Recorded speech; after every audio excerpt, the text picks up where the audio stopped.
ఈ అంశాన్ని సిపిఎం పార్టీగా గుర్తించి గాజువాక స్టీల్ డివిజన్ కమిటీలు ప్రజల్ని అవేర్నెస్ కల్పించాలి. రాబోయే కాలంలో పొల్యూషన్ పెరిగితే మన జీవితాలు ఎలా ఉంటాయి, మన ఆరోగ్యాలు ఎలా ఉంటాయి.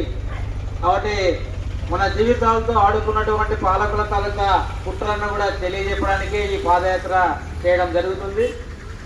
కాబట్టి ప్రజలు ఆలోచించాలి. ఎందుకంటే ప్రజలు కదలకుండా, మీరు కదలకుండా మీ ఆరోగ్యాలు ఎలా బాగుపడతాయండి? పొల్యూషన్ పెరుగుతుంది. పొల్యూషన్ పెరిగితే అనేక రకాల జబ్బులు వస్తాయి.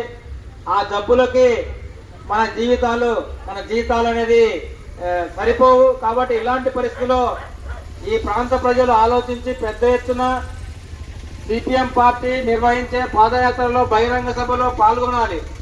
పాల్గొనడం ద్వారానే ప్రజలకు పాలకులు మన తాలూకా ప్రజలనే పెరుగుతుంది. ఆ విధంగా సమస్య పరిష్కారం అవుతుంది.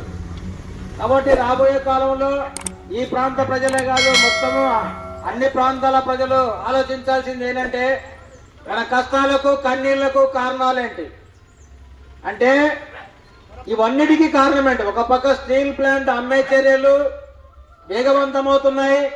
ఈ ప్రాంతం అభివృద్ధికి ఏ లక్ష్యంతో అయితే ఏర్పడిందో విశాఖ ఉక్కుని ప్రైవేటీకరణ చర్య సర్వేగంగా జరుగుతున్నాయి.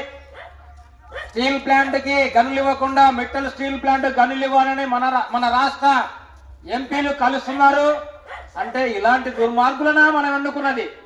ఇలాంటి నీచ నికృష్టులకు ఓటా మనం వేసింది? ఆలోచించాలి. నీచులకు నిక్షులకు ఓటేస్తే ఇంతకంటే మెరుగవుతుంది భ్రమల్లో ఉంటే ఆలోచించాలి ప్రజలు.